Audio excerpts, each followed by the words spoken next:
절씩 교독합니다. 아브라함과 다윗의 자손 예슈와 마시아크의 계보라.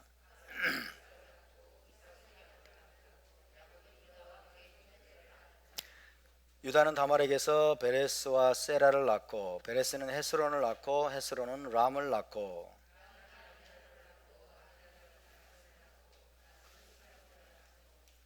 살몬은 라합에게서 보아스를 낳고 보아스는 룻에게서 오벳을 낳고 오벳은 이세를 낳고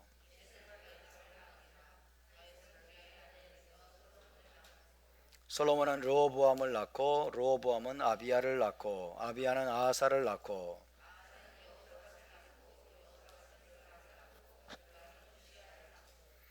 우시야는 요담을 낳고 요담은 아하스를 낳고 아하스는 히스기야를 낳고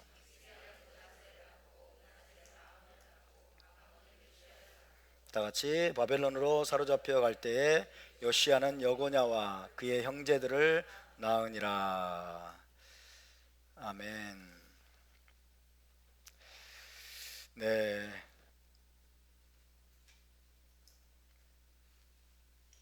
오늘은 히브리 관점 복음서 강의 6번째 시간이 되겠습니다.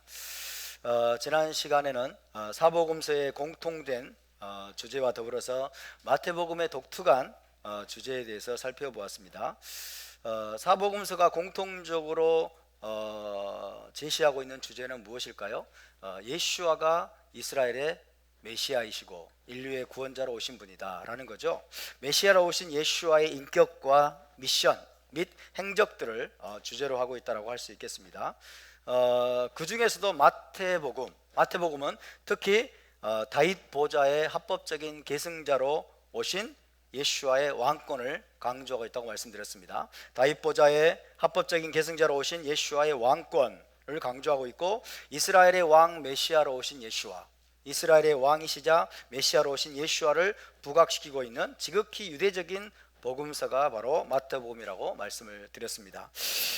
그리고 마태복음에는 다른 복음서에 비해서 인자라는 표현이 많이 나오도록 했죠. 베나담, 인자라는 표현이 빈번하게 사용된다는 것도 말씀을 드렸습니다. 인자는 메시아의 중요한 칭호 중에 하나입니다. 다니엘서 7장에 기원하고 있죠. 인자라는 칭호.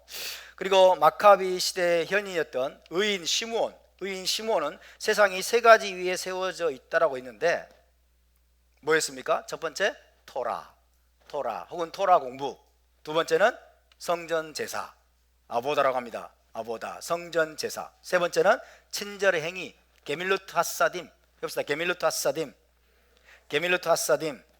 네, 이 세 가지, 토라, 그 다음에 성전 제사, 그리고 친절의 행위, 이 세 가지 위에 세상이 세워져 있다고 했습니다. 다시 말하면 그 세 가지가 제대로 작동되지 않고 무너지면 세상도 무너지게 된다는 뜻이죠. 그죠? 토라가 무너지면, 혹은 토라 공부가 멈춰지면 세상도 무너지게 된다. 성전 제사가 멈춰지면 세상도 무너지게 된다. 세상의 기초가 무너지게 된다. 혹은 이웃에 대한 친절, 그죠? 게밀르트 하사딤이 베풀어지지 않고 작동되지 않으면 어떤 일이 벌어질까요? 이웃에 대한 증오, 미움, 이런 것들이 막 지배하게 되면 세상도 무너지게 된다는 뜻입니다. 이 세 가지 위에 세상이 견고하게 서 있다라는 의미로 그런 얘기를 한 것입니다. 그와 비슷하게 마태복음 역시 반복적으로 토라, 그리고 기도, 그리고 친절의 행위를 강조하고 있다고 말씀을 드렸습니다. 토라, 그리고 기도는 성전이 없을 때 성전 제사를 대신하는 것이라고 그랬죠. 토라와 기도와 그리고 게밀루트 하사딤, 친절의 행위를 마태복음도 반복해서 강조를 하고 있다라고 말씀을 드렸습니다. 메시아를 따르는 저와 여러분이 힘써야 될 것도 무엇이겠습니까? 이 세 가지, 세상의 기초를 든든하게 세우는 것, 그죠? 이 세 가지 뭡니까? 토라 공부에 우리가 더욱더 힘을 써야 될 줄로 믿습니다. 그리고 여러분, 공동체 예배와 기도입니다. 공동체 예배와 기도, 샤밧과 절기에 모여서 하나님을 예배하고 또 기도하는 시간에 더욱더 우리가 기도에 힘써야 되겠고요. 마지막으로 이웃을 향한 친절의 행위, 이것들에 저와 여러분 더욱더 힘을 쓸 때 이 세상의 기초가 더욱더 든든하게 세워질 줄로 믿습니다. 이것들이 멈춰지고 이것들이 제대로 작동되지 않으면 어떤 일이 벌어질까요? 세상이 무너지게 되는 겁니다. 세상이 점점 무너지게 되는 거죠. 대한민국이 어떻습니까? 지금 무너져가는 것처럼 보이지 않습니까? 이 나라가 무너져가고 있어요. 지금 검찰이 완전히 지금 박살나고 있고, 그죠? 검찰이 해체되고 있다. 이 나라가 지금 무너지고 있는 거예요. 정말 심각한 상황이 아니라고 말할 수 없습니다. 어쨌든 이 세 가지에 저와 여러분이 더욱더 힘쓰는 우리의 삶이 될 수 있기를 바랍니다. 더불어서 마태복음의 주요 특징 4가지 중에서 3가지를 말씀드렸습니다. 지난주에. 첫째, 마태복음에서 예수와는 기본적으로 자신이 속해 있는 유대인 공동체에게 말씀하고 계시다는 사실을 이야기했죠. 기본적으로 예수와 자신이 속해 있는 유대인 공동체에게 그분이 말씀하신 것이다. 그래서 예수와는 어떤 패러다임을 세웠습니까? 먼저는 유대인에게, 그리고 또한 헬라인에게, 그죠? 우선권이 유대인에게 있습니다. 그래서 천국 복음, 그리고 이 토라의 메시지가 메시아 왕국의 복음이 누구에게 먼저 전해져야 돼요?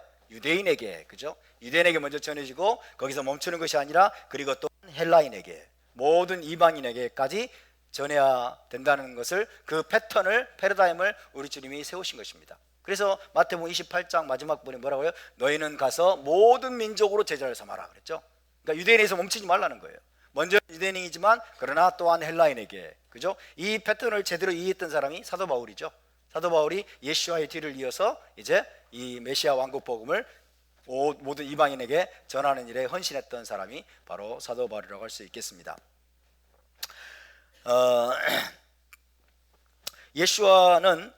예수와께서는 때때로 유대인들을 꾸짖고 바리새인들을 질책하기도 하셨지만은 그럼에도 불구하고 그분은 반유대적이거나 반바리새적인 성향을 가진 분이 아니었다는 것도 말씀을 드렸습니다. 우리는 거기에 주목해야 됩니다. 유대인들을 꾸짖었다고 해서 그분이 반유대적이냐? 그렇지 않다는 거예요.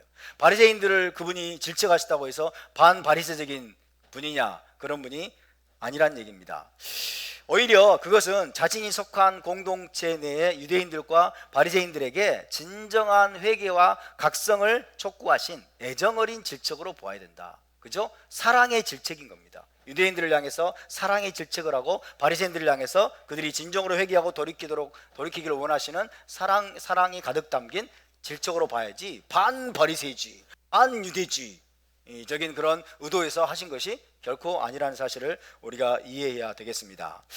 둘째로 마태는 예수와께서 행하신 많은 기적적인 치유 사건들을 기록을 하고 있는데 그것들은 어디에 배치가 되어 있어요? 대부분 그분의 특별한 메시지와 가르침들 뒤에 배치가 되어 있어요. 그죠? 그분이 메시아의 토라와 특별한 메시지들을 여러분 제자들과 회중에게 가르친 다음에 이제 놀라운 치유 사건들과 기적들이 이제 기록이 되어 있어요. 이 기적적 이런 배치들이 상당한 의미를 지닙니다. 이게 마태의 의도적인 그런 배치인 것으로 보입니다. 따라서 예수와께서 행하신 많은 기적적인 치유들과 기적들은 예수와의 가르침을 확증하는 것이다. 예수와의 가르침을 확증하고 예수와의 메시아 되심을 증하기 위해서 행하신 것임을 시사하고 있는 것입니다. 그러니까 그런 기적들을 보면서, 그런 기적적인 치유 사건들을 보면서, 그분이 행하시는 놀라운 기사와 이적들을 보면서 예수와께서 앞에서 가르치셨던 가르침들이 진짜구나, 이게 정말 진짜구나, 그리고 예수께서 메시아라는 사실이 진짜구나 라는 것들을 깨닫고 마음을 더 오픈하고 그 마음을 활짝 열고 메시아 되심을 받아들이고 그분의 티칭을, 그분의 메시지들을 온전히 받아들일 수 있도록 하기 위해서 그런 기적들이 여러분 행해졌다는 것을 기억하시기를 바랍니다. 할렐루야.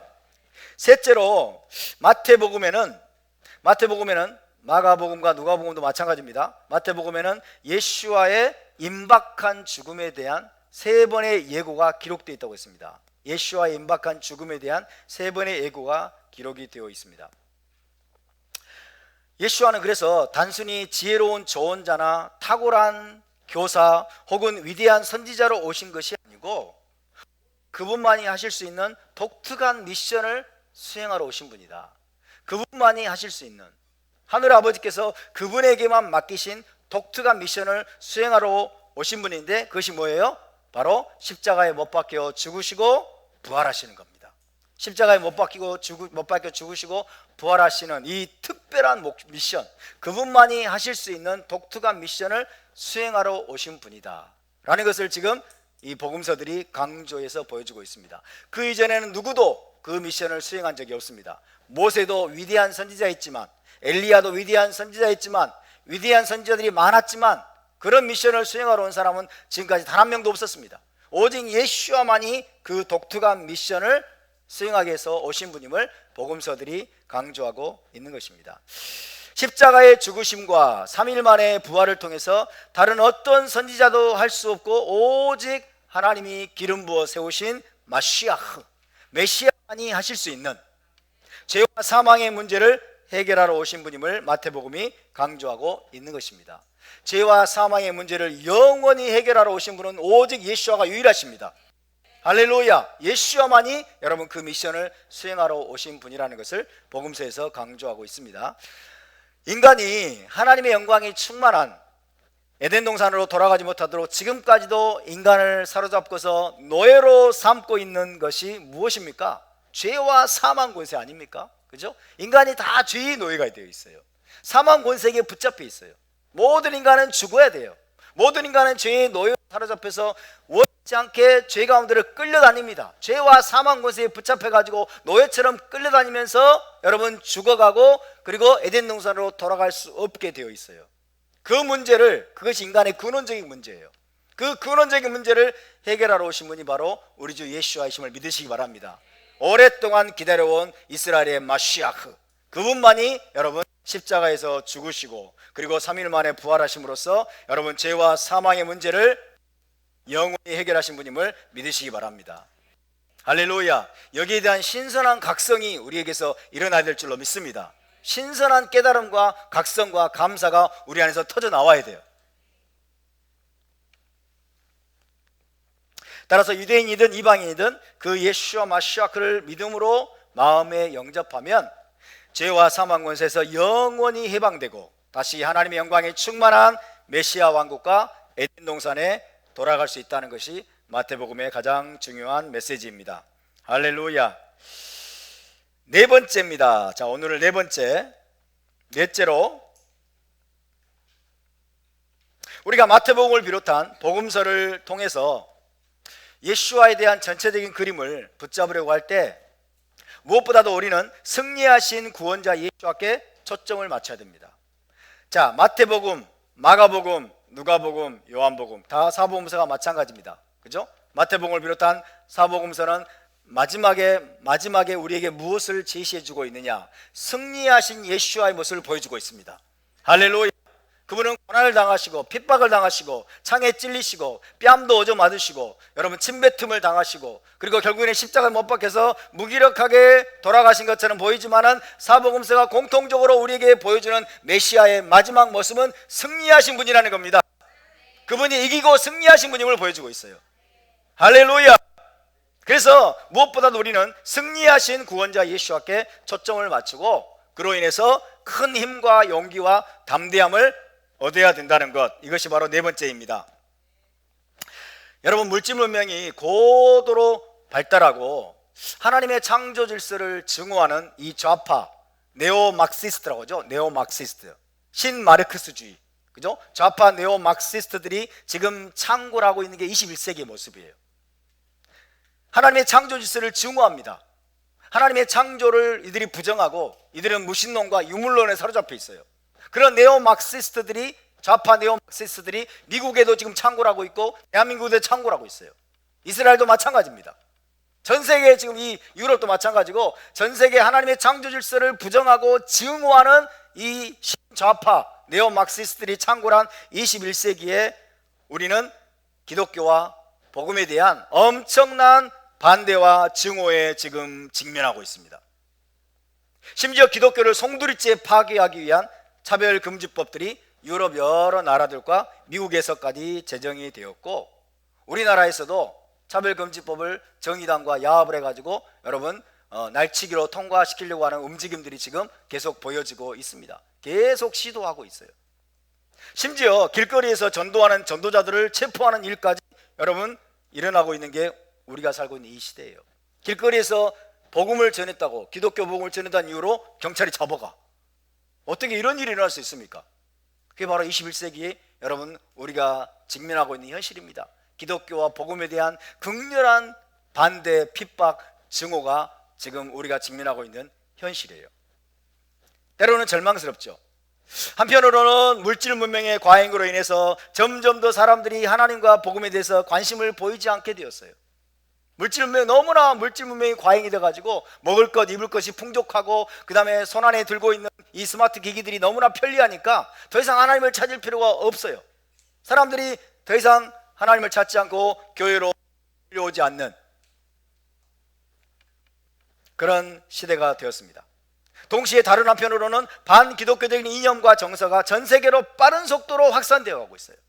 반기독교적인 이념과 정서가 전 세계를 지금 빠른 속도로 잠식해 가고 있는 현실입니다.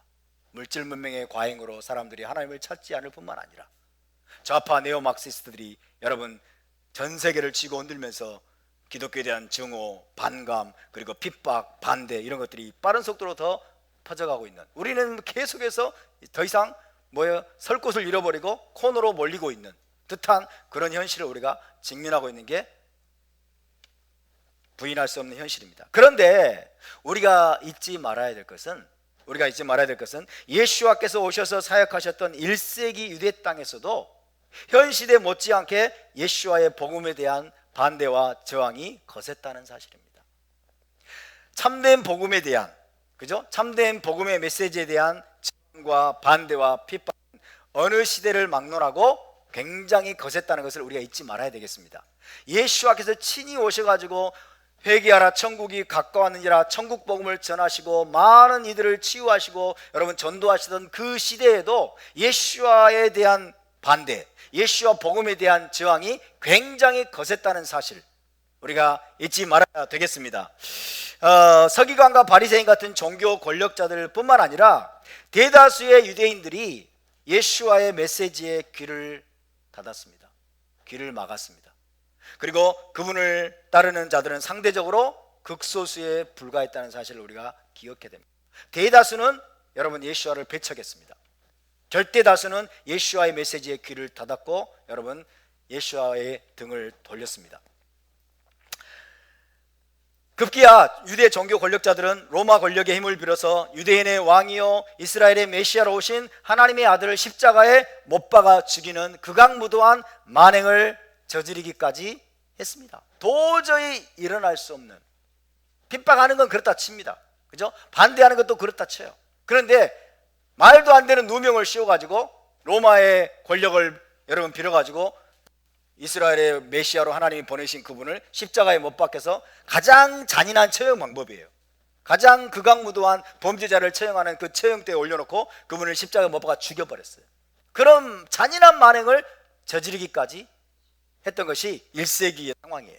1세기의 유대 종교 권력자들, 그리고 거기에 대해서 대부분의 여러분 유대인들은 침묵하거나 동조하거나 혹은 방관했다는 사실입니다. 그럴지라도 우리 주님은 실패하거나 패배한 것이 아니라 승리하셨다는 것을 마태복음과 복음서의 기자들은 강력하게 증거하고 있습니다. 할렐루야. 십자가에 못 박혀 죽임 나가신 예수와는 사흘 만에 죽음에서 부활하심으로 죄와 사망과 세상에 대한 승리를 선포하셨습니다. 그래서 우리는 마태복음과 복음서의 마지막 부분에서 죄와 사망 권세를 이기시고 승리하신 메시아, 하늘과 땅의 모든 권세를 위임받으신 메시아, 하늘과 땅의 모든 권세라 함은 그 안에 뭐까지 포함되느냐, 이제 죽음에 대한 권세까지 그분이 얻으신 겁니다. 죽음에서 부활하셨기 때문에. 할렐루야. 하늘과 땅의 모든 권세를 위임받으시고 승리하신 메시아, 그 메시아의 모습을 장엄하게 보여주고 있는 게 여러분 사복음서의 메시지인 것입니다. 그래서 예수께서는 요한복음 16장 33절에서 제자들에게 이렇게 권면하십니다. 이것을 너희에게 이르는 것은 너희로 내 안에서 평안을 누리게 하려 함이라. 세상에서는 너희가 환난을 당하나 담대하라, 내가 세상을 이기었노라. 할렐루야. 예수와는 정말 패배자처럼 보입니다. 얼핏 보기에 실패자처럼 보입니다. 무기력하게 보입니다. 아무것도 할 수 없는 상태에서 여러분 쓸쓸하게 그리고 무기력하게 십자가에 못 박혀 죽으신 것처럼 보입니다. 그러나 그 모든 것이 하나님의 여러분 섭리 안에, 하나님의 계획 안에 있었음을 믿으시기 바랍니다. 주님은 그 모든 것들을 이기시고 죽음을 이기시고 사흘 만에 부활하심으로 말미암아 하늘과 땅의 모든 권세를 위임받으신 승리하신 메시아가 되신 것입니다. 이것이 우리의 소망입니다, 여러분. 이것이 우리에게 힘과 여러분 용기를 주는 메시지가 되어야 될 줄로 믿습니다. 따라합시다. 담대하라, 내가 세상을 이기었노라. 할렐루야. 그래서 우리가 살고 있는 세상은 항상 여러분 참된 믿음의 사람들을 핍박할 것입니다. 참된 복음의 메시지를 거역하고 대적하고 여러분 그리고 부정하려고 할 것입니다. 참되게 예수와를 따르고 하나님을 따르는 백성들에 대해서 극악무도한 핍박을 가하는 일까지 있을 것입니다. 우리가 이 올라마제 존재하는 동안에는 항상 환란이 있을 겁니다. 예수께서 예언하신 것이 그 말씀이에요. 너희가 세상에서는 환란을 당할 것이다. 환란을 당하는 것이 정상입니다. 고난당하는 게 정상입니다. 그러나 우리는 승리하신 메시아를 바라봐야 될 줄로 믿습니다. 할렐루야. 고난이 없으면 오히려 비정상으로 얘기해야 돼요. 환란이 없으면 오히려 비정상으로 얘기해야 돼요. 과거에 존 웨슬리, 위대한 복음 전도자 있죠. 영국 전체를 복음화했던 위대한 복음 전도자 존 웨슬리 가는 곳마다 사람들이 반대하고 핍박하고 욕하고 막 비난하고 막 그런 공격을 쏟아부었다. 근데 존 웨슬리는 그런 이야기를 들을 때마다 더 힘을 얻었대요. 더 힘을 얻고 더 용기를 얻었고, 그것이 바로 예수와께서 가신 길이고 그것이 바로 사도들이 가신 길이었기 때문에 그것이 정상이라고 생각했던 겁니다. 근데 어느 날은 핍박이 없더라는 거예요. 말을 타고 가는데 핍박이 없고 잠잠하고, 왜 자기에 대한 이런 핍박도 그리고 고난이 없지?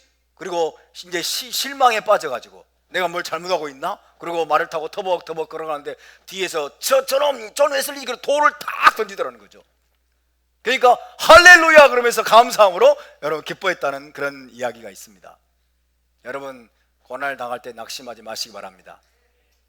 핍박을 당할 때 정상으로 여기시기 바랍니다. 환란이 있고 시련이 있고 여러분 그리고 우리를 미워하는 자들이 우리를 증오하고 우리를 공격하고 대적하는 그런 일을 우리가 당하게 될 때 이것이 정상입니다. 이것이 정상입니다. 이것이 바로 우리가 주님의 길을 가는 것이고 우리가 사도들의 길을 따라가는 것임을 믿으시길 바랍니다. 사랑하는 여러분, 마태복음을 비롯한 복음서에서 우리는 예수와의 뒤를 따르고 예수와의 발자취를 따르라는 초청을 받게 됩니다. 그것이 탈미딤으로서 우리의 부르심이며 미션입니다. 예수와께서 고난과 핍박을 받으셨습니까? 우리도 이 세상에서 고난과 핍박을 받을 것이며 또 받으라고 말씀하십니다. 예수와께서 십자가에 못 박혀 죽으셨습니까? 우리도 날마다 자기를 부인하고 자기 십자가를 지고 예수와의 뒤를 따르라고 말씀하셨습니다. 예수께서 온갖 오해와 비난과 반대와 손가락질과 모욕을 당하셨습니까? 그분의 탈미딤인 우리도 우리의 가족들과 친구들과 이웃들로부터 복음 때문에 가진 오해와 비난과 손가락질과 모욕을 받으라고 말씀하십니다. 그러나 무엇보다 마태복음과 복음서에서 우리가 힘과 용기를 얻을 수 있는 것은 그 모든 것들에도 불구하고 예수와께서 승리하셨다는 사실 때문입니다. 예수와는 마지막에 승리하셨습니다. 할렐루야. 승리하신 메시아, 승리하신 우리의 구원자, 그것이 마태복음을 비롯한 사복음서의 끝부분에서 우리가 목도하는 우리 주 예수와의 모습입니다. 따라서 우리도 모든 시련과 고난과 모욕과 공격과 비난을 이기고 마침내 저와 여러분도 승리할 것을 믿으시기 바랍니다. 답시다. 우리는 승리할 것입니다. 우리는 이길 것입니다. 할렐루야. 이길 수밖에 없습니다. 예수와께 붙어있는 자들은, 예수와께 붙어있고 예수와의 길을 따라가는 자들은 반드시 이기게 되어 있습니다. 이길 수밖에 없습니다. 그리고 하나님은 이기게 하실 것입니다. 할렐루야. 하나님의 성령이 우리를 이기게 하실 것입니다. 승리하게 하실 것입니다. 그리고 하나님의 나라는, 메시아 왕국은 이기는 자들이 들어가는 나라입니다. 이기는 자는 이것들을 유업으로 얻으리니, 할렐루야. 이기는 자가 가는 곳이 메시아 왕국이에요. 그럼 우리는 이겨야 됩니다. 그리고 이길 것입니다. 이길 수밖에 없습니다. 이길 운명을 가지고 태어났습니다. 왜? 우리가 따르는 그분이 이기셨기 때문입니다. 그분이 승리하셨기 때문입니다. 할렐루야. 복음서에서 우리가 여러분 중요하게 잡아야 될 메시지가 바로 그것입니다. 우리 주님은 쓸쓸한 실패자가 아닙니다. 무기력한 패배자가 아닙니다. 그분은 죽음조차 이기셨습니다. 인류 최대의 적이 죽음 아닙니까? 하나님이 가장 증오하고 미워하는 게 죽음 아닙니까? 사망 아닙니까? 그 사망을 그분이 이기셨어요. 할렐루야. 사망에 대한 권세, 무덤과 사망에 대한 권세를 이제 그분이 가지고 계세요. 무엇이 두렵겠습니까? 그분이 여러분 부활을 통해서 여러분 승리하셨다면 저와 여러분은 죽어도 죽지 않고 다시 우리도 부활해서 승리할 것입니다. 나를 믿는 자는 죽어도 살겠고 살아서 나를 믿는 자는 영원히 죽지 아니하리니 내가 이것을 믿느냐? 주여 믿나이다. 할렐루야. 할렐루야. 그래서 참된 신앙인들은, 참된 예수와의 제자들은 핍박을 두려워하지 않습니다. 고난을 두려워하지 않습니다. 그리고 심지어 죽음조차 두려워하지 않습니다. 죽음의 위협도 두려워하지 않습니다. 할렐루야. 왜? 우리는 이미 이긴 자들이기 때문에. 예수 안에서 우리는 이미 이긴 자들입니다. 예수와의 승리가 우리의 승리가 될 것입니다. 할렐루야. 그분이 우리를 붙들고 계십니다.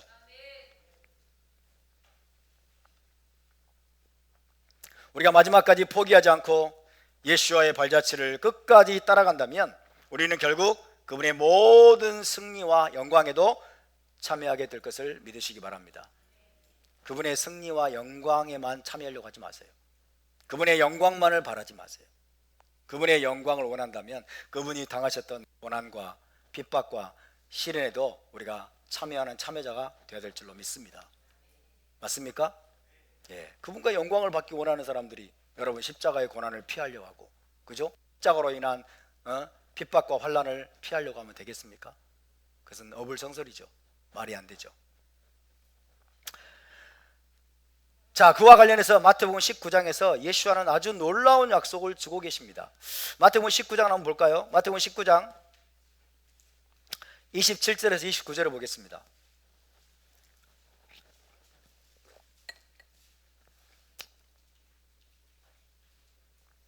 마태복음 19장 27절에서 29절입니다. 자, 함께 읽습니다. 시작. 이에 베드로가 대답하여 이르되 보소서 우리가 모든 것을 버리고 주를 따랐사온데 그런즉 우리가 무엇을 얻으리이까? 예수께서 이르시되 내가 진실로 너희에게 이르노니 세상이 새롭게 되어 인자가 자기 영광의 보좌에 앉을 때에 나를 따르는 너희도 12보좌에 앉아 이스라엘 12지파를 심판하리라. 또 내 이름을 위하여 집이나 형제나 자매나 부모나 자식이나 전토를 벌인 자마다 여러 배를 받고 또 영생을 상속하리라. 할렐루야. 예수와의 12제자는 모든 것을 버리고 주님을 따라 나섰습니다. 예수와의 제자가 되기 위해서 모든 것을 버리고 따라 나섰어요. 주변에서 얼마나 많은 사람들이 오해했겠습니까? 꼭 그렇게까지 해야 되냐? 꼭 그렇게 극단적으로 따라야 되냐? 응? 우리가 여러분 정말 하나님을 믿는 이 신앙생활을 우리가 뜨겁게 열심히 하게 되면 주변에서 꼭 하는 말이 있죠. 꼭 그렇게 별나게 믿어야 되느냐? 꼭 그렇게 극단적으로 믿어야 되느냐? 특히 토라 공동체 간다고 하면, 토라 지키는 건 제자 공동체 간다고 하면 꼭 그렇게 극단적으로 가야 되냐? 거기 너무 극단적이야. 거기 너무 유대적이야. 거기 너너무 율법주의적이지 않아? 그래서 막 사람들이 비난을 하죠. 좀 적당히 해라. 적당히. 좀 적당히. 좀 사람들과 좀 보조를 맞춰가면서 사람들이 좀 이해할 수 있는 정도만 해라. 극단적으로. 그런데 예수와 12제자는 극단적으로 주님을 따랐습니다. 모든 것을 버리고, 그죠? 가족을 버리고, 배를 버리고, 아버지를 버리고, 여러분 다 예수와를 따라 나섰습니다. 극단적인 헌신입니다. 주여 우리가 모든 것을 버리고 주님을 따랐는데 무엇을 얻으리이까? 예수와는 정말 놀랐습니다. 예수와께서 뭐라고 말씀하십니까? 베드로의 질문에 내가 진실로 너희에게 이르노니 세상이 새롭게 되어 인자가 자기 영광의 보좌에 앉을 때 나를 따르는 너희도 12보좌에 앉아 이스라엘 12지파를 심판하리라. 와, 나도 그 시대에 태어났어야 되는데, 나도 1세기 때 유대 땅에서 태어났더라면 12제자 중에 한 명으로 좀 낄 수 있지 않았을까? 너무 좀 아까워요. 이스라엘 12지파를 12보좌에 앉아서 심판한다면 다스린단 말이에요. 다스리는 권세를 주님이 그들에게 약속하고 있지 않습니까? 헌신한 만큼이에요. 헌신한 만큼, 희생한 만큼, 그죠? 주님께 극단적으로 헌신하고 희생한 만큼 우리 주님께서 그에게 갚아주시는 거예요. 너희의 행한 대로 갚아주리라. 이게 하나님 나라의 정의입니다. 이게 하나님 나라의 공의예요. 할렐루야. 세상이 새롭게 되어 인자가 자기 영광의 보좌에 앉을 때, 저는 이 말씀을 과거에 이해를 못했어요. 세상이 새롭게 되어서 인자가 자기 영광의 보좌에 앉는다? 이건 무슨 말이지? 왜? 천당만 생각하니까 이해가 안 되는 거예요. 이게 이해가 안 돼. 근데 이제 히브리 관점이 열리면서 여기 이 세상에, 이 땅에, 예루살렘에 세워지는 메시아 왕국이라는 사실이 딱 깨달아지기, 이 말씀이 정확하게 이해가 됩니다. 세상이 새롭게 되는 거예요. 세상이 파괴되는 게 아니고 예수와께서 오시면 세상이 새롭게 되는 거예요. 새로운 세상이 되는 겁니다. 새 나라가 세워지는 거예요. 할렐루야. 그게 메시아 왕국이에요. 메시아 왕국이 이 땅에 딱 새롭게 세워지게 되면 주님께서 중앙에 보좌에 앉으시고, 여러분 12사도 12제자가 좌우로 쫙 12보좌에 앉게 된다는 거예요. 할렐루야. 최고의 영광의 자리입니다. 그들이 왜 모든 것을 희생하고 예수와의 제자로서 따라 나섰기 때문에. 그리고 마지막 그들의 생명까지도 바쳤어요. 12제자는 그들의 생명까지도 여러분 주의 제단에 바치는 순교의 길을 걸어갔습니다. 주님께서 뭘 아끼시겠습니까? 그런데 거기서 그치지 않고 주님은 또 내 이름을 위하여 집이나 형제나 자매나 부모나 자식이나 전토를 벌인 자마다 여러 배를 받고 또 영생을 상속하리라. 할렐루야. 주님을 위해서 희생하고 헌신한 만큼 여러분 우리가 그 나라에서 그분의 승리와 그분의 영광에 참여할 것을 믿으시기 바랍니다. 이 놀라운 약속의 말씀을 여러분 믿음으로 붙드시기를 주의 이름으로 축원합니다. 그럴 때 우리가 핍박을 이길 수 있습니다. 고난을 이길 수 있습니다. 현재의 고난과 시련과 역경을 우리가 넉넉히 이겨낼 수 있게 되는 것입니다. 이런 놀라운 승리와 영광의 약속이 그분을 따르는 모든 제자들에게 주어졌기 때문에 우리가 해야 할 일은 마태복음과 복음서에서 예수와께서 주시는 모든 가르침과 메시지들을 우리 자신의 삶에 적용하면서 끝까지 예수와의 뒤를 따르고 그분의 발자취를 따르는 헌신된 제자의 삶을 살기로 결단하는 것입니다. 아멘. 나아가서 나 혼자만이 아니라 나를 통해서 더 많은 예수와의 헌신된 제자들이 일어날 수 있도록, 나를 통해서 더 많은 예수와의 제자들이, 헌신된 제자들이 일어날 수 있도록 남은 생애 동안 우리의 모든 힘과 열정을 쏟아붓기로 결단하는 저와 여러분 모두가 될 수 있기를 주님의 이름으로 축원합니다. 자, 그러면 이제 본격적으로 마태복음에 대해서 살펴보도록 하겠습니다. 마태복음의 4가지 특징에 대해서 설명을 드렸고요. 이제 본격적으로 마태복음에 대해서 살펴보도록 하겠습니다. 오늘 몇 시가 되든지 준비한 거 딱 다 하면요 바로 끝내겠습니다. 지금 12시 6분인데 12시 20분 돼도 끝내겠습니다. 근데 목사님 그렇게 빨리 끝내는 거 봤니?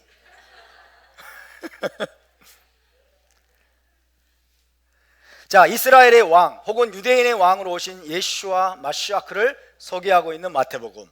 이 마태복음은 독특하게도 예슈아의 족보, 계보, 히브리어로 하면 뭘까요? 톨레도스로 시작을 하고 있습니다. 마태복음은 독특하게 톨레도트로 시작하고 있습니다. 해봅시다. 톨레도, 히브리어 톨레도시라고 합니다.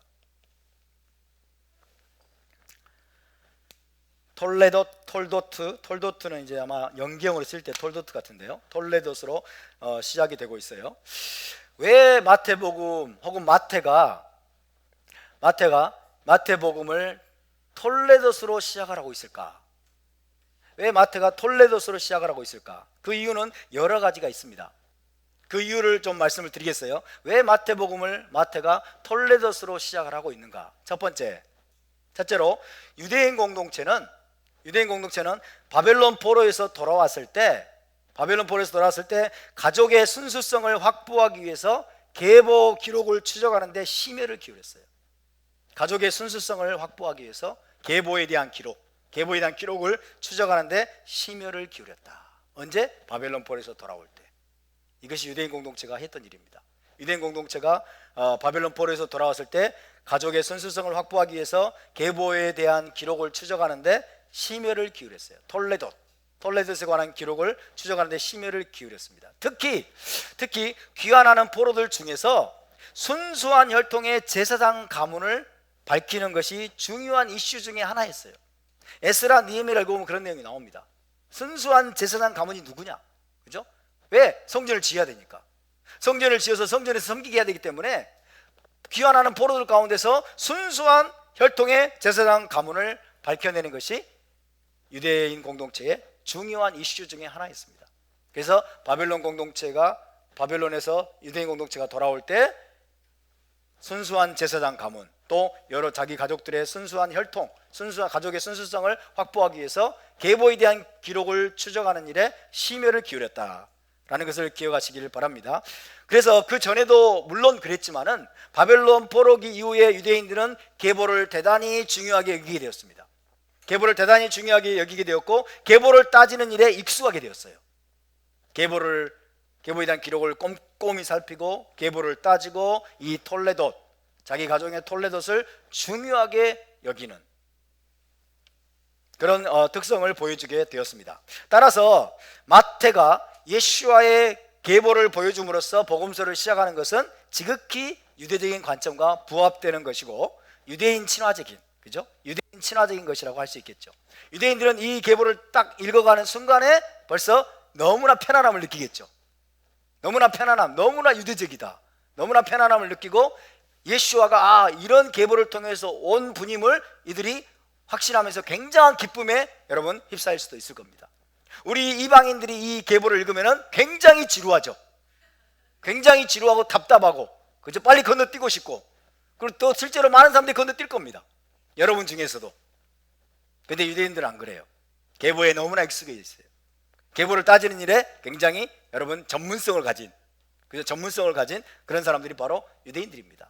그래서 마태복음은 유대적인 복음서라고 그랬잖아요. 그래서 이 계보로 시작하는 것은 유대인 친화적이고, 그리고 유대인들의 특성에 굉장히 부합되는 것이다 라고 말씀을 드릴 수가 있겠습니다. 그것이 계보로 시작하는 첫 번째 이유입니다. 둘째로 마태의 계보는 단순히 예수와가 다윗의 자손,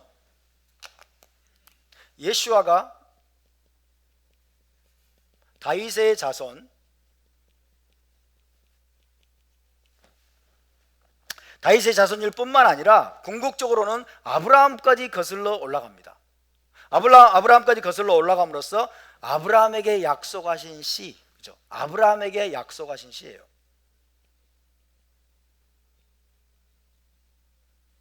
아브라함에게 약속하신 씨가 또 자손이죠. 아브라함에게 약속하신 자손이 또 다름 아닌 예수와이심을 보여주기 위한 의도까지 포함시키고 있어요. 그죠? 다윗의 자손일 뿐만 아니라 아브라함에게까지 거슬러 올라가서 예수와 그분이 아브라함에게 하나님이 약속하신 자손이라는 사실을 거기까지 보여주려는 의도를 가지고 있어요. 이것이 계보를 지금 기록하고 있는 두 번째 이유라고 할 수 있겠습니다. 창세기 22장 18절 한번 찾아봅시다. 창세기 22장 18절.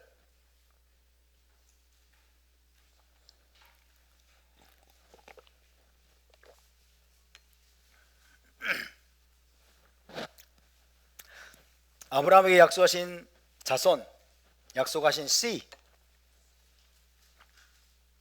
씨에 대한 말씀이죠. 창세기 22장 18절 시작. 또 내 씨로 말미암아 천하 만민이 복을 받으리니 이는 내가 나의 말을 준행하였음이니라 하셨다 아니라. 아브라함에게 지금 하나님이 약속하신 말씀이에요. 내 씨로 말미암아 천하 만민이 복을 받으리니 이는 네가 나의 말을 준행하였음이니라. 여기서 내 씨로 말미암아 천하 만민이 복을 받을 것이다 라고 약속하신 그 아브라함의 씨, 아브라함의 자손, 그죠? 이 아브라함의 자손을 유대인들은 누구로 이해합니까? 메시아로 이해하고 있는 거예요. 그죠? 내 씨는 바로 메시아입니다. 장차 아브라함의 자손, 아브라함의 씨로 오실 메시아를 통해서 천하 만민이 복을 받을 것이다. 그런데 그 아브라함의 씨가 누구다? 예수와라는 사실을 지금 마태가 강력하게 보여주기 위한 의도를 가지고 있는 거예요. 그러니까 예수와는 단순히 다윗의 자손으로 그치는 것이 아니고 하나님이 아브라함에게 약속하신 그 씨로 오신 메시아이시고, 그리고 열방을 축복하실 분이라는 사실을 보여주려고 하는 것입니다.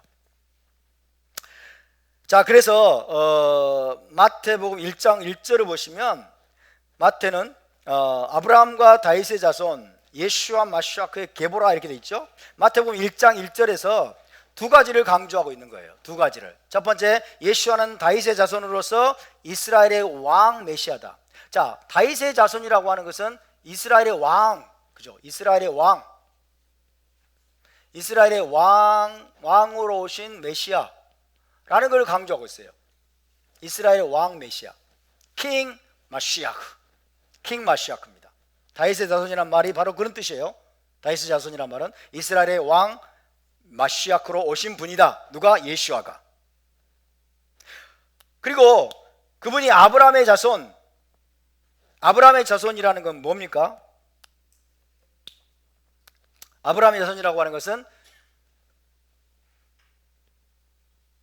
합법적인 이스라엘의 혈통으로 오신 이스라엘 혈통으로 오신 메시아란 뜻이죠. 합법적인 이스라엘 혈통으로 오신 메시아다. 아브라함의 자손, 아브라함의 씨로서 합법적인 이스라엘 혈통, 이 두 가지를 강조하고 있습니다. 다윗의 자손이라고 하는 것은 이스라엘의 왕 메시아로 오신 분이라는 것, 아브라함의 자손이라고 하는 것은 합법적인 이스라엘의 혈통으로 오신 메시아라는 것을 강조를 하고 있습니다.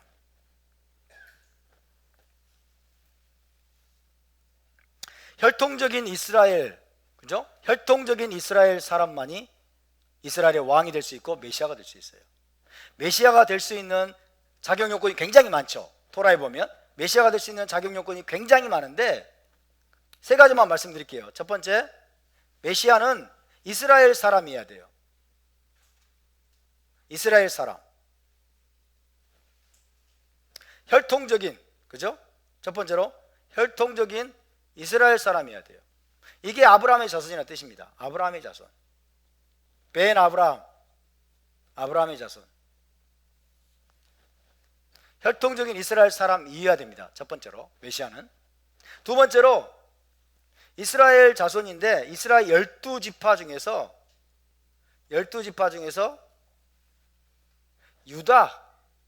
유다 지파의 자손이어야 돼요. 유다 지파의 자손.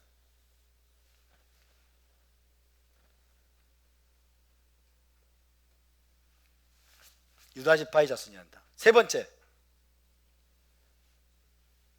유다 지파 중에서도 다윗 가문의 후손이어야 돼요. 그래서 다윗의 자손이라는 뜻이라고 합니다. 다윗의 자손, 다른 말로. 그죠? 이 세 가지 자격 요건이 다 충족이 되어야 비로소 메시아라고 할 수 있어요. 이스라엘 사람이어야 된다. 혈통적인 이스라엘 사람이어야 되고 유대인이어야 된다. 유다 사람, 유다 지파에 속한 사람이어야 된다. 그리고 유다 지파 중에서도 다윗 가문의 후손이어야 된다. 다윗 자손이어야 된다. 근데 예수와는 이 세 가지를 전부 다 충족시키는 분이다. 할렐루야. 이 세 가지를 전부 다 충족시키는 분이라는 사실을 증명하기 위한 게 뭐예요? 톨레도시입니다. 계보입니다. 계보. 이 세 가지를 충족시키는 분이라는 사실을 증명하는 것이 바로 계보, 족보라는 이야기입니다.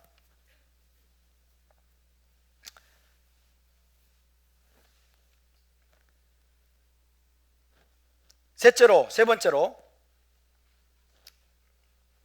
왜 마태가 계보로 마태복음을 시작하고 있는가? 세 번째로 예수와의 계보는 아주 이른 시기에 제기된 비난입니다. 아주 이른 시기부터 제기된 비난으로서 예수와가 그의 어머니의 불륜 관계로 인해 태어난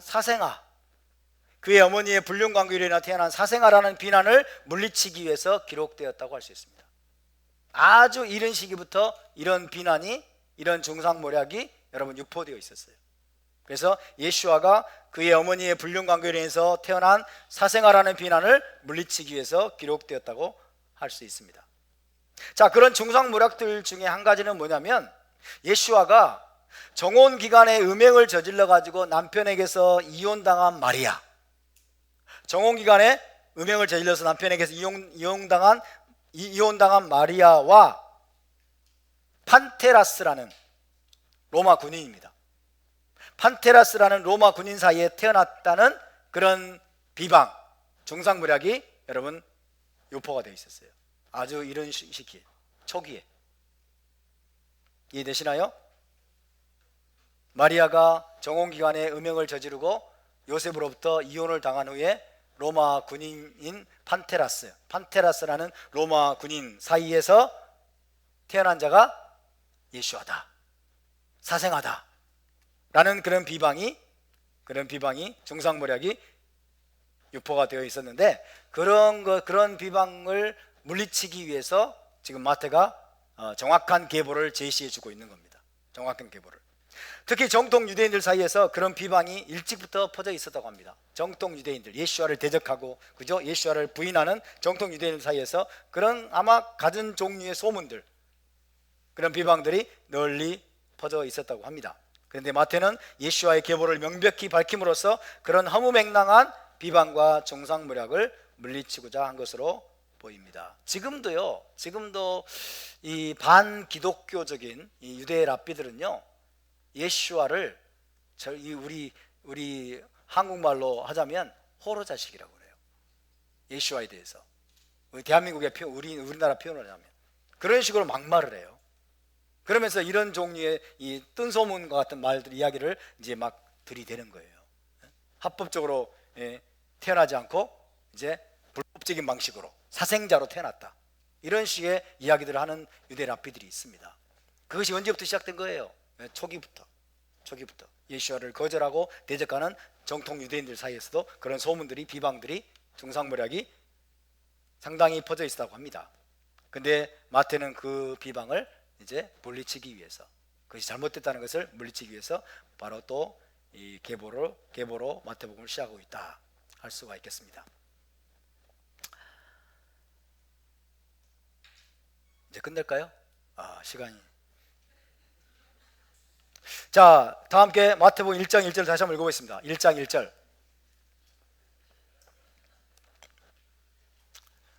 우리 열민이의 인내력을 테스트하는 거죠. 마태복음 1장 1절 함께 있습니다. 시작. 아브라함과 다윗의 자손 예수와 마시아크의 계보라. 아브라함과 다윗의 자손 예수와 마시아크의 계보라.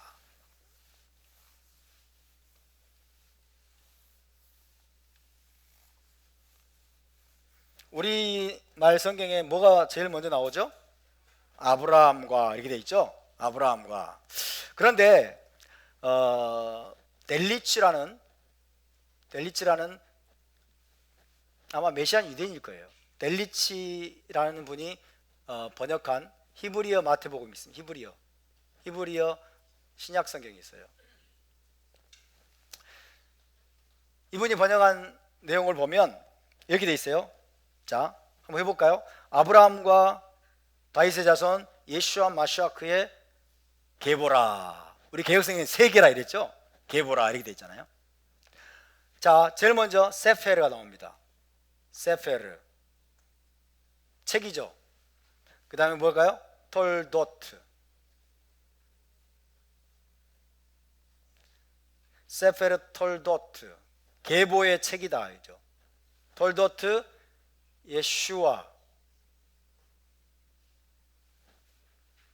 예슈아의 계보의 책이다. 세페르 톨도트 예슈아 하마시ach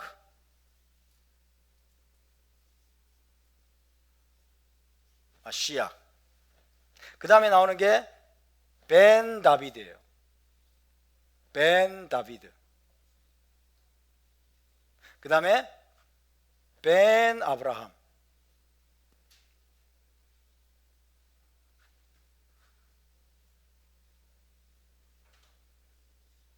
이거는 여러분 히브리어로 외울 수 있을 거예요. 어려운 단어가 별로 없죠. 세페르 톨도트 예슈아 하마시ach 벤 다비드 벤 아브라함. 그죠? 자, 친절하게 또 한글로 써드릴게요. 세페르 해서 세페르 톨도트 예슈아 하마시ach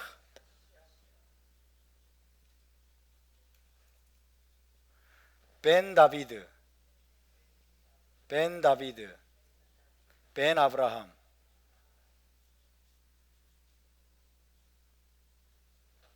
쉽죠? 어려운 단어가 없어요. 그리고 전부 다 명사만 있네. 명사 동사가 없어. 해봅시다. 세페르 톨도트 예슈아 하마시ach 벤 다비드 벤 아브라함. 그죠? 벤 다비드가 먼저 나와요. 예슈아 하마시ach 벤 다비드. 그죠? 하마시ach 벤 다비드. 그 다음에 벤 아브라함. 자, 다윗의 자손이요. 그 다음에 아브라함의 자손인 메시아인 예슈아의 톨도트 세페르. 계보의 책이다. 이렇게 돼 있죠. 그래서 예슈아가 마시아크 벤 다비드, 여기서 마시아크 벤 다비드가 나오죠. 마시아크 벤 다비드임을 가장 먼저 밝히고 있어요. 마시아크 벤 다비드라는 표현은 유대 랍비들과 그 다음에 유대인들이라면 정확히 알고 있는, 그죠? 아주 익숙하게 알고 있는 메시아의 칭호죠. 마시아크 벤 다비드. 그래서 예슈아가 다윗의 자손이다. 다윗의 자손 메시아다 라는 사실을 가장 먼저 밝히고 있습니다. 1장 1절에서. 그죠? 단도직입적으로. 그죠? 세페르 톨도트 예슈아 하마시ach 벤 다비드. 다윗의 자손 메시아이신 예슈아 라는 사실을 가장 먼저 밝히고 있습니다. 자, 이 말씀의 의미를 알기 위해서는 하나님께서 나단 선지자를 통해서 다윗에게 약속하신, 그리고 다윗과 맺으신 언약을 우리가 잘 이해하고 있어야 돼요. 하나님께서 다윗과 맺으신 언약이 있어요. 그것을 다윗 언약이라고 말합니다. 다윗 언약. 사무엘하를 볼까요? 사무엘하 7장 16절.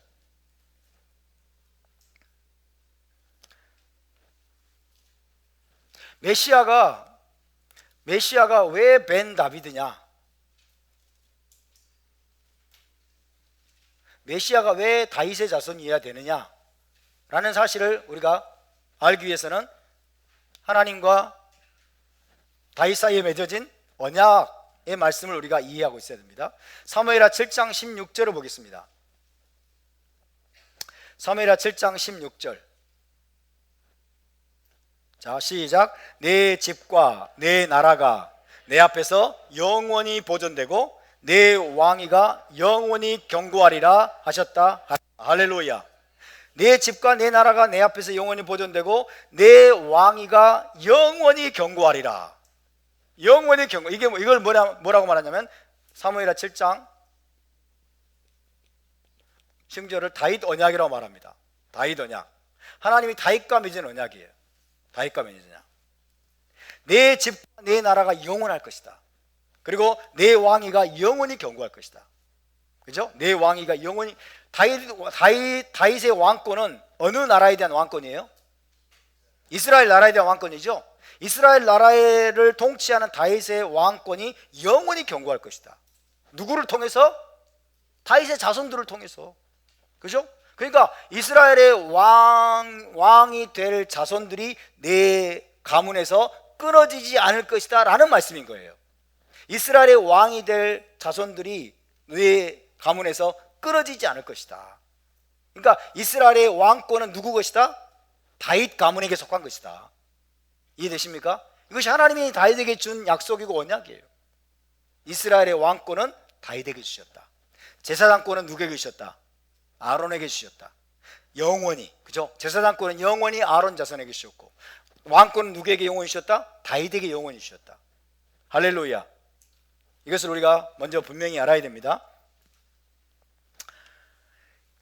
이스라엘의 왕은 영원히 다윗 가문에서 나올 것이라고 말씀하신 겁니다. 자, 이것을 좀 더 분명하게 말씀하신 말씀이 예레미야에 나옵니다. 예레미야 33장으로 가보겠습니다. 예레미야 33장 17절에서 다시 한번 확증을 해주십니다. 선지자 예레미야를 통해서 확증하시고 또 더욱더 분명하게 말씀하십니다. 33장 17절 왜 예수와 마시아크가 메시아가 벤 다비드여야 하는 걸 우리가 분명히 알아야 돼요. 왜 벤 다비드여야 되는가? 예레미야 33장 17절 시작. 여호와께서 이와 같이 말씀하시니라. 이스라엘 집에 왕 위에 앉을 사람이 다윗에게 영원히 끊어지지 아니할 것이며. 할렐루야. 너무나 분명하죠. 이스라엘 집에 왕 위에 앉을 사람이 다윗에게서 영원히 끊어지지 않을 것이다.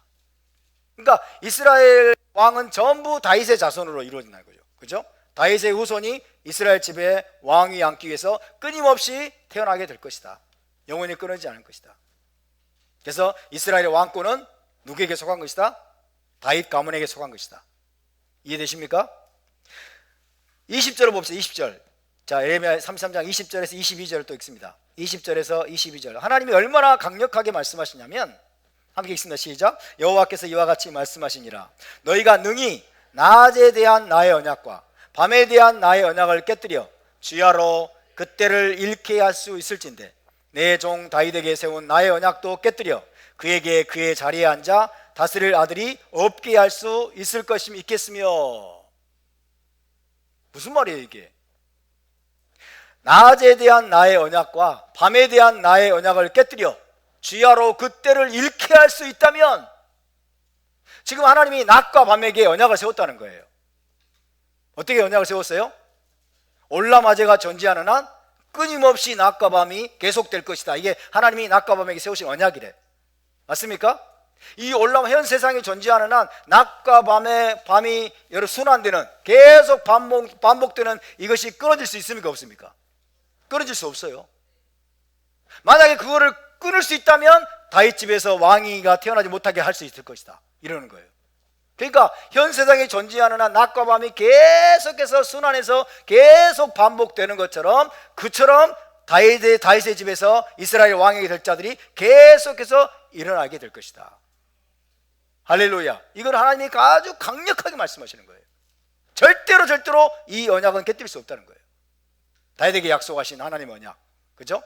이스라엘 집에 왕이 될 자들이 내 후손은 내 집에서 끊어지지 않을 것이다. 아멘입니까? 그렇기 때문에 여러분,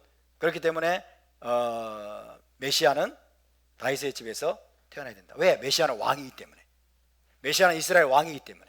맞습니까? 메시아는 이스라엘 왕이기 때문에 메시아는 반드시 벤 다비드여야만 하는 것입니다. 다윗의 아들이야만 하는 거예요.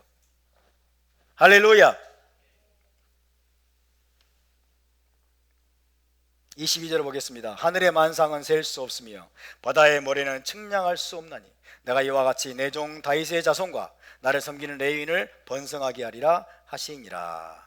이것이 바로 다윗과 그의 가문에게 세우신 하나님의 영원한 언약입니다. 따라서 다윗 언약에 따르면 이스라엘 집에서 왕이 앉을 사람이 다윗에게 영원히 끊어질 수가 없는 거예요. 그리고 대대로 이스라엘 왕은 다윗 가문에서 나와야만 합니다. 그렇지만 안타깝게도 1세기 당시에는 다윗의 후손으로서 왕이 되어서 이스라엘 다스리는 왕이 없었다는 거예요. 하나님의 말씀이 이렇게 말씀하셨음에도 불구하고 1세기 당시에는 다윗의 자손으로서 이스라엘의 왕으로 다스리는 사람이 있었다 없었다? 없었다. 아니 영원히 끊어지지 않는다고 하나님 말씀하셨는데, 영원히 끊어진다고 말씀하셨는데 어떻게 이런 일이 있을 수가 있습니까?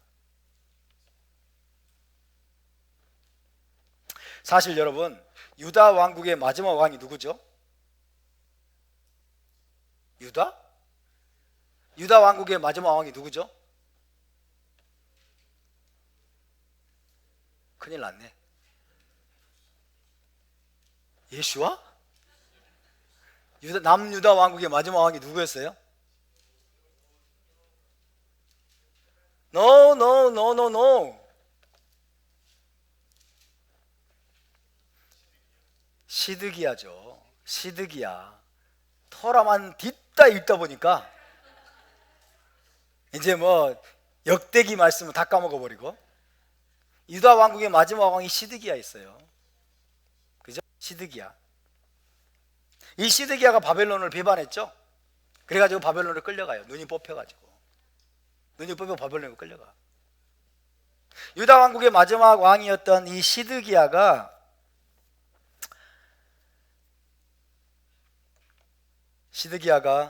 여러분 바벨론으로 끌려간 이후로 다윗 가문에서는 단 한 명도 왕이 되지 못했습니다. 1세기 예수와 때까지. 시드기야가 바벨론으로 끌려간 이후로 다윗 가문에서는 단 한 명도 이스라엘의 왕이 일어나지를 못했어요. 바벨론 포로들을 이끌고 돌아온 총독의 이름은 누구였을까요? 바벨론 포로들을 이끌고 유대 땅으로 돌아온 총독의 이름은 스룹바벨. 목사님, 스룹바벨. 바벨론에서 돌아온 총독, 유다 총독은 스룹바벨이었죠. 유대인들은 전부 다 이 스룹바벨이 메시아가 될 거라고 기대를 했어요. 이스라엘의 왕이 될 거라고 기대를 했다고요. 그 스룹바벨이 그렇게 유대인들을 이끌고 돌아왔는데, 그리고 스룹바벨은 분명 다윗의 후손이었어요. 다윗의 후손이었지만은 끝내 이 스룹바벨은 왕이 되지를 못했습니다. 왜? 유대 땅이 누구의 관할이었기 때문에, 페르시아의 관할이었기 때문에. 페르시아 제국이 유대 땅을 점령하고 있었고 관할하고 있었기 때문에 이에게, 스룹바벨에게 총독의 여러분 직함은 주었지만은 결코 왕이 되는 것을 허락하지 않았어요. 그래서 스룹바벨은 유대인들의 기대와는 달리 다윗의 후손이었지만은 끝내 이스라엘의 왕이 되지를 못했어요. 어쨌든 예수와 당시에는 거의 500년이 넘도록 다윗 가문에서 왕이 나오지 못한 상태였습니다.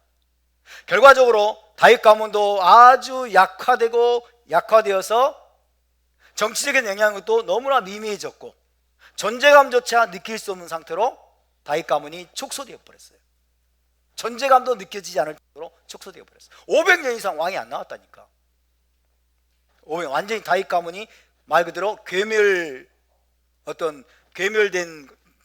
그런 뭐 비슷한 상태까지 그렇게 축소가 되고 약화가 되어 버렸어요. 그렇다고 할지라도 하나님의 계획은 바뀐다 안 바뀐다? 하나님의 계획은 안 바뀝니다. 다윗의 가문이 여러분 거대한 아름드리 큰 나무라고 생각해 봅시다. 다윗의 가문이 그렇게 번창을 했어요. 거대한 나무였는데 이제 시드기야가 눈이 뽑혀가지고 바벨론으로 끌려간 이후에는 다윗 가문이 점점 축소돼가지고 이 나무가 송두리째 잘리고 이제 그루터기만 남은 정도. 그죠? 그루터기만 겨우 그루터기 정도만 남아있을 정도로 이 다윗 가문이 축소되고 너무나 약화되어 버린 거예요. 그런 상황 속에서 하나님이 주신 또 약속의 말씀이 있습니다. 그 약속의 말씀이 뭐냐? 이사야서 11장 말씀이에요. 자, 이사야를 통해서 주신 하나님의 예언적인 약속이 뭐냐? 다윗의 가문에서 반드시 이스라엘의 왕 메시아가 출현할 것이라는 약속이에요. 이사야 11장 1절에서 2절을 보겠습니다. 이사야 11장 1절에서 2절.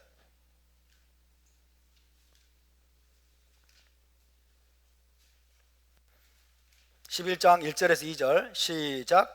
이새의 줄기에서 한 싹이 나며 그 뿌리에서 한 가지가 나서 결실할 것이요 그의 위에 여호와의 영 곧 지혜와 총명의 영이요 모략과 재능의 영이요 지식과 여호와를 경외하는 영이 강림하시리니. 할렐루야.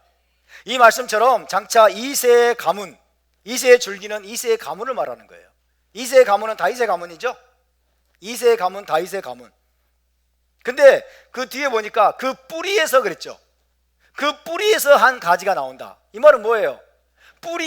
뿌리만 남을 정도로, 이 그루터기만 남을 정도로 이 가문이 잘려버린 거예요. 약화돼 버린 거예요.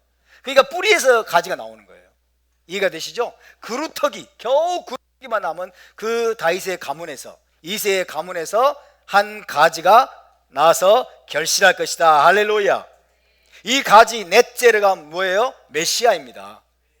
다윗의 완전히 500년 동안 왕이 한 명도 나오지 않고 이제 약화되고 존재감도 미미하고 겨우 그루터기밖에 남지 않은 듯한 이새의 뿌리에서 이새의 뿌리에서 여러분 이스라엘의 왕이 될 마시아크가 태어날 것이다. 할렐루야. 이것이 하나님의 약속입니다.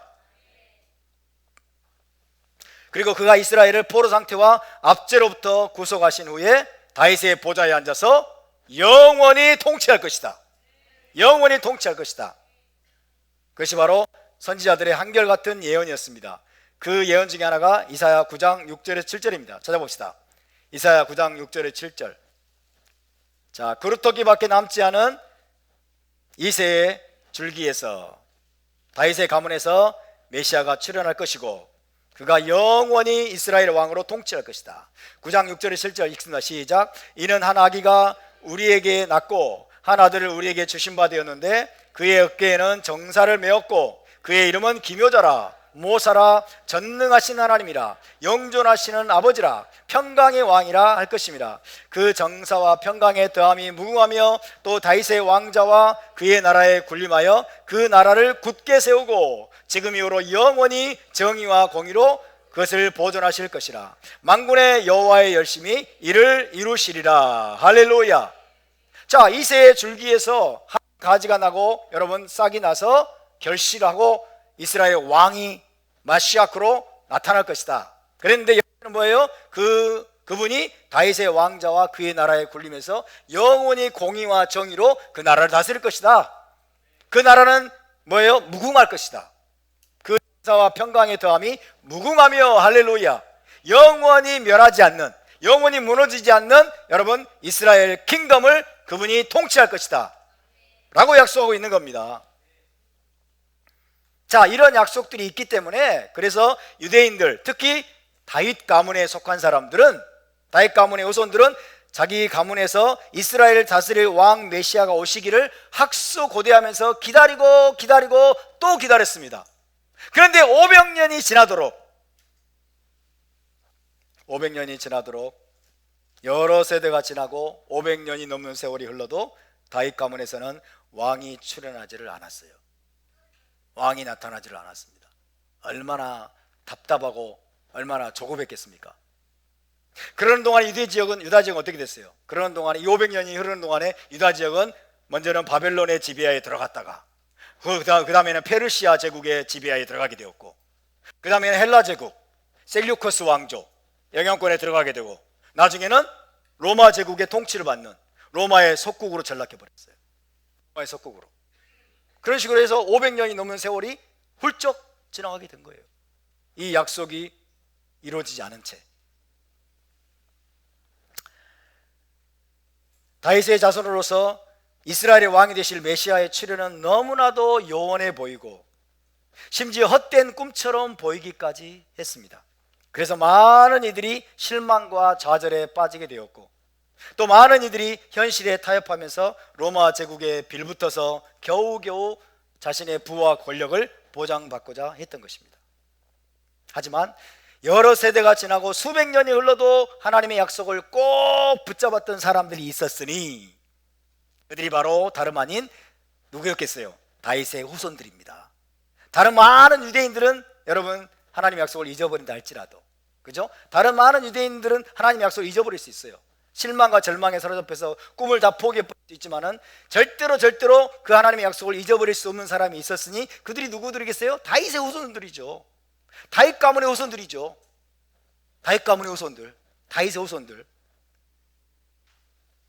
세월이 흐르는 동안 다윗의 후손들은 계속해서 약화됐다고 말씀드렸어요. 계속 약화되고 존재감이 미미해지긴 했지만 그들은 하나님의 약속을 결코 놓지 않고 꼭 붙잡았습니다.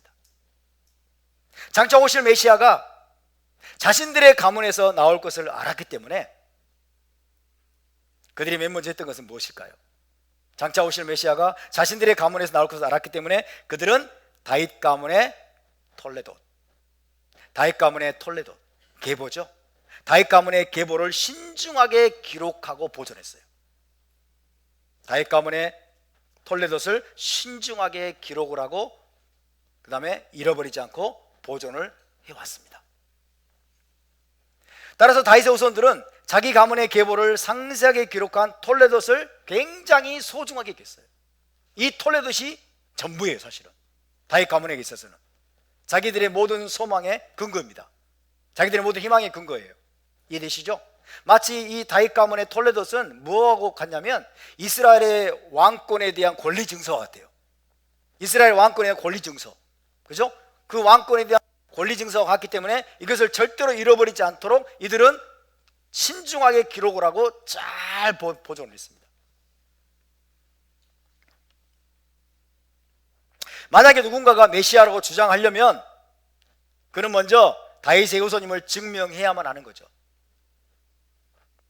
그래서 랍비 문헌에서 메시아의 중요한 칭호 중에 하나가 마시아크 벤 다비드가 된 겁니다. 마시아크 벤 다비드라는 칭호가 메시아의 중요한 칭호로 여러분 등장하게 된 것입니다. 만약에 마시아크라고 주장하는 사람이 다윗 가문 출신이 아니라면 그는 결코 메시아가 될 수 없는 거예요. 그렇기 때문에 마태는 메시아로 오신 예수아가 합법적인 다윗의 자손임을 강조하기 위해서 첫 구절에서 세페르 톨돗 예수아 하마시아크 벤 다비드, 하마시아크 벤 다비드라고 명확하게 분명하게 여러분 기록을 하고 있는 것입니다. 예수아가 합법적인 다윗의 혈통에서 태어난 다윗의 자손임을 입증하지 못하면 그의 메시아 되심은 결코 성립될 수 없음을 잘 알고 있었기 때문입니다. 마태가 이 기록한 예수아의 계보에서 입증하고 있듯이 이 초기 예수아의 제자들, 초기 예수아의 제자들, 메시아 공동체의 신자들은 예수아가 다윗의 혈통으로 오신 분임을, 다윗의 자손으로 오신 분임을 알고 있었을까요? 모르고 있었을까요? 다 알고 있었겠죠. 그죠? 1세기 예수아의 제자들, 제자 공동체, 메시아 공동체에 속한 자들은 자기들의 예수아가 뭐예요? 다윗의 자손으로 오신 분임을 거의 대부분 알고 있었어요. 사도 바울은 알고 있었을까요? 몰랐을까요? 사도 바울은 알고 있었을까요? 예수아 제자가 아니었잖아요. 사도 바울은 알고 있었을까요? 모르고 있었을까요? 어떻게 증명할 수 있어요? 로마서 1장 3절에 나옵니다. 찾아봅시다. 로마서 1장 3절. 사도 바울도 예수아가 다윗의 자손으로 오신 분임을 분명히 알고 있었어요. 만약에 예수아가 다윗의 자손으로 오신 분이 아니라면 사도 바울이 예수아를 믿지 않았겠죠?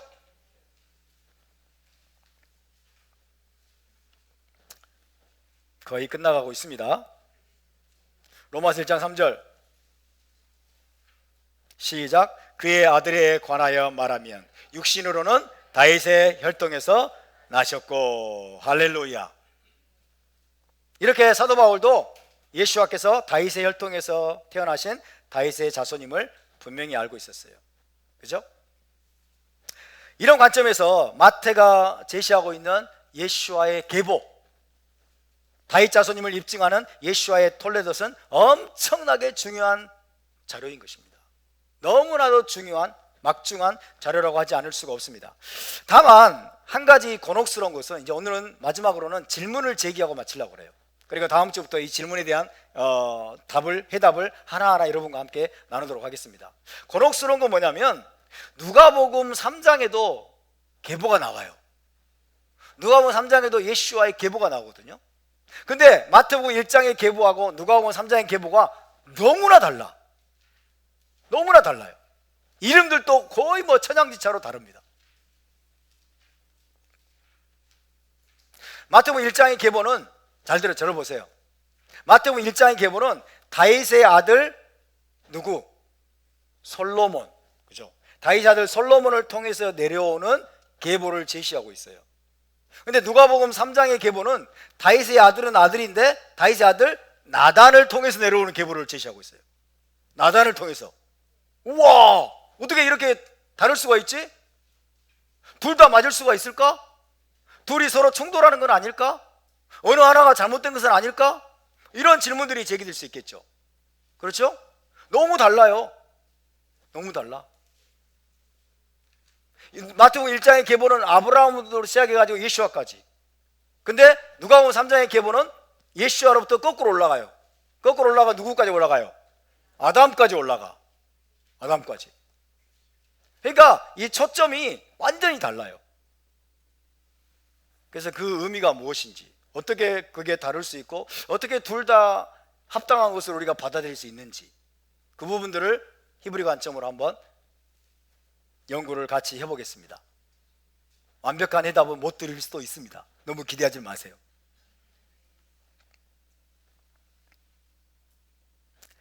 뿐만 아니라 마태복음 1장의 계보는 몇 가지 특징이 있습니다. 자, 우선 마태는 예수와의 계보를 기록을 하면서 14대라고 그러죠. 14대 맞습니까? 14대씩 3개의 세트, 3세트 그죠? 14대씩 3세트에 맞추기 위해서 몇몇 이름을 의도적으로 누락시킨 것으로 보여요. 재밌죠? 14대씩 3개의 세트에 맞추기 위해서 어떤 이름은 누락을 시켜버렸어. 빠진 이름이 있다는 거예요. 그것도 다음 주에 말씀드릴게요. 어떤 이름은 몇몇 이름은 빠져버렸어. 의도적으로 누락을 시켰어. 와, 어떻게 이런 일이 있을 수 있지? 그러면 이 계보가 합법적인 것이라고 우리가 인정할 수 있을까? 이런 문제도 우리가 생각해 봐야 될 중요한 질문입니다. 우리는 이런 거 모르니까 그냥 무턱대고 읽고 넘어가는 거죠. 무턱대고. 또 일반적인 유대인들의 계보에는 여자가 거의 안 나옵니다. 그런데 일반적인 계보와는 달리 마태복음 1장의 계보에는 논란의 여지가 있는 여성의 이름이 마리아까지 5명이나 등장하고 있어요. 그냥 여자도 아니고 논란의 여지가 있는 여성들이에요. 논란의 여지라 하면 부정한 여인들, 그죠? 부정한 여인들, 부도덕한 여인들로 보이는 그런 여인들의 이름이 무려 5명이나 나오고 있어요. 왜? Why? 일반적인 케이스라면 어떻게 해야 돼요? 일반적인 경우라면 가려줘야죠. 일반적인 경우는 숨겨줘야죠. 그죠? 약간 부도덕한 행위가 있었다면 숨겨주는 게 오히려 더 자연스러울 텐데 오히려 그런 여자들을 전부 삽입을 시켰어. 그렇게 한 마태의 의도는 무엇일까? 자, 마태복음 1장의 계보를 우리가 연구하면서 이런 질문들에 대한 합당한 해답을 모색하게 될 것입니다. 의문을 가지고 오늘은 마치도록 하겠습니다. 질문을 가지고 마치도록 하겠습니다. 다윗의 자손으로 오신 예수와 그 아름다우신 이름을 찬양합니다. 아멘. 이 유대적인 복음서 마태복음을 공부하고 연구하시는 시간을 주신 주님을 찬양합니다. 우리가 하나님이 주신 이성과 지성을 자꾸 사용해야 돼요. 그죠? 무턱대고 우리가 막 받아들이지 말고 자꾸 의문을 가져야 돼. 유대인들의 중요한 특징이 뭐예요? 질문을 던지는 거예요. Why? 우리도 질문을 던져야 돼요. 왜? 왜 그런가? 질문을 던지려면 우리가 새로운 눈으로 읽어야 돼요. 늘 새로운 눈으로. 그죠? 그냥 알고 있다고 생각하면 질문이 안 던져져. 그래서 새로운 관점으로 새로운 어떤 눈으로 읽게 되면 왜라는 질문이 나오게 되죠. 왜라는 질문. 유대인들 3명이 모이면은 4가지 질문이 나온다 그런 말이 있어요. 유대인들 3명이 모이면 4가지 질문이 나온다. 근데 한국인들은 100명이 모여도 질문이 안 나와. 옛날에 오바마가 우리나라에 와가지고 질문을 받겠다고 기자들한테 질문을 던지라고 하니까 아무도 질문을 안 해. 한국 기자들이. 그래서 뭐 중국 기자가 손 들어가서 제가 하면 안 됩니까? 아니라고 한국 기자 질문하라고. 아무도 안 해. 이야, 우리는 여러분, 저와 여러분은 받게 될 줄로 믿습니다. 우리는 히브리노 부름받았기 때문에. 아멘. 그래서 많은 질문들을 제기하고 그 질문들에 대한 히브리적인 해답을 찾아가는 그런 시간이 될 수 있기를 바랍니다. 오늘 이 시간에는 1장 1절 특별히 1장 1절 말씀들을 여러분께 말씀드렸고, 벤 다비드, 왜 메시아께서 벤 다비드로 오셨다는 사실을 다윗이 지금 이야기하고 있는가? 그럼 벤 다비드만이 아니라 또 왜 벤 아브라함까지 또 이야기를 하고 있는가? 왜 계보로 왜 이 마태복음을 시작하라고 있는가에 대한 히브리적인 그런 관점들을 함께 나눴습니다. 자, 우리 함께 일어나서 기도하고 마치겠습니다.